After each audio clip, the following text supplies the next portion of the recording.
Hello student, তোমাদের সবাইকে Surajit Manna creations চ্যানেলের পক্ষ থেকে সুস্বাগতম। আশা করি তোমরা সকলে ভালো আছো। আমি তোমাদের জন্য এই ভিডিওটি তুলে ধরছি 2024 সালে যারা তৃতীয় পর্যায়ক্রমিক মূল্যায়ন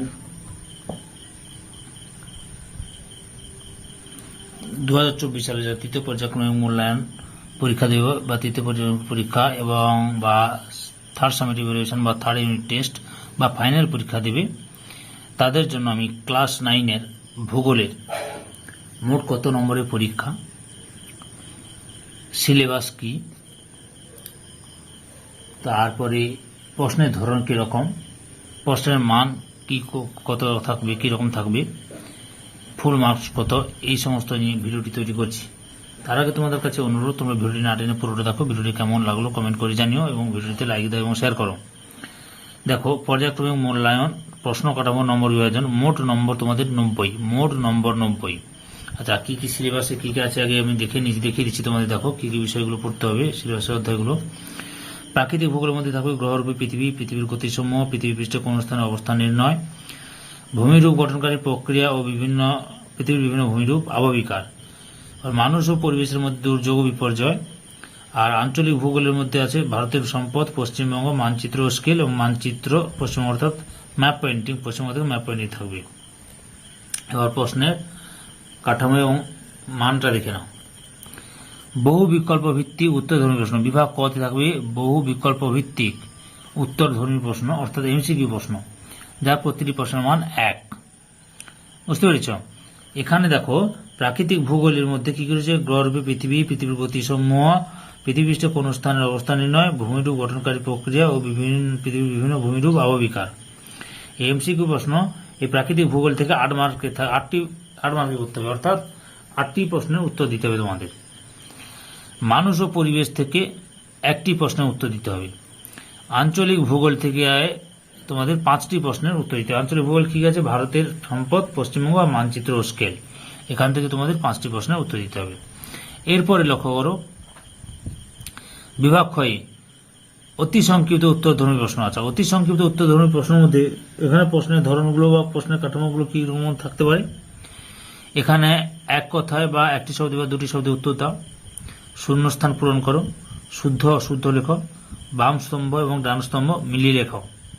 এই সমস্ত প্রশ্নগুলো থাকে, যেখানে প্রতিটি প্রশ্নের মান হচ্ছে 1। এখানেও প্রাকৃতিক ভূগোল থেকে তোমাদের থাকবে 11টি প্রশ্ন করতে হবে। তোমাদের থাকবে বেশি, কিন্তু 11টি প্রশ্ন করতে হবে, উত্তর দিতে হবে, অর্থাৎ 11 মার্কের হয়ে যাবে। মানুষ ও পরিবেশ থেকেও 1টি প্রশ্নের উত্তর দিতে হবে। আর আঞ্চলিক ভূগোল থেকে এখানে দিতে হবে 10টি প্রশ্নের উত্তর। আঞ্চলিক ভূগোল থেকে এখানে 10টি প্রশ্নের উত্তর দিতে হবে 10 মার্কের। এরপরে দেখো, বিভাগ গতে সংক্ষিপ্ত উত্তরধর্মী প্রশ্ন, অর্থাৎ প্রতিটি প্রশ্নের মান 2, 3-4 লাইনে লিখতে হবে বা 5-6টি বাক্যে লিখতে হবে। যেমন প্রাকৃতিক ভূগোল থেকে এখানে তোমাদের করতে হবে 3টি প্রশ্নের উত্তর দিতে হবে 6 মার্ক, 3টি প্রশ্নের উত্তর দিতে হবে 6 মার্কের, অর্থাৎ প্রতিটি প্রশ্নের মান 2। মানুষ ও পরিবেশ থেকে 1টি প্রশ্নের উত্তর দিতে হবে, আর আঞ্চলিক ভূগোল থেকে 2টি প্রশ্নের উত্তর দিতে হবে, 2-4। বুঝতে পেরেছ? এবার বিভাগ ঘয়ের দাগে দেখো, সংক্ষিপ্ত ব্যাখ্যামূলক উত্তরধর্মী প্রশ্ন, প্রতিটি প্রশ্নের মান 3। এখানে প্রতিটি প্রশ্নের মান 3। এখানে তোমাদের প্রাকৃতিক ভূগোল থেকে করতে হবে 2টি প্রশ্ন। এখানে প্রাকৃতিক ভূগোল থেকে তোমাদের 2টি প্রশ্নের উত্তর দিতে হবে, 2 × 3 = 6, মোট 6 নম্বরের। মানুষ ও পরিবেশ থেকে 1টি প্রশ্নের উত্তর দিতে হবে তোমাদের। আর আঞ্চলিক ভূগোল থেকে তোমাদের উত্তর দিতে হবে, ওখানেও 1টি প্রশ্নের উত্তর দিতে হবে। এই করে এখানে মোট হচ্ছে 12 নম্বরের প্রশ্ন। 2 নম্বরের প্রশ্নগুলো 12 নম্বরের, 1 নম্বরের অতি সংক্ষিপ্ত উত্তরধর্মী প্রশ্ন এখানে 22, আর বহু বিকল্প উত্তরধর্মী প্রশ্নের 14 মার্কের। এরপরে দেখো বিভাগ উমতে কি রয়েছে। দেখো, বিভাগ উমতে দীর্ঘ উত্তরধর্মী প্রশ্ন, প্রতিটি প্রশ্নের মান যেখানে 5, প্রতিটি প্রশ্নের মান এখানে 5। প্রাকৃতিক ভূগোল থেকে 2টি প্রশ্নের উত্তর করতে হবে, এখানে 5 × 10। আর আঞ্চলিক ভূগোল থেকে, এই যে দেখো, আঞ্চলিক ভূগোল থেকে 2টি প্রশ্নের উত্তর দিতে হবে। এগুলো 10 20 নম্বরের মোট।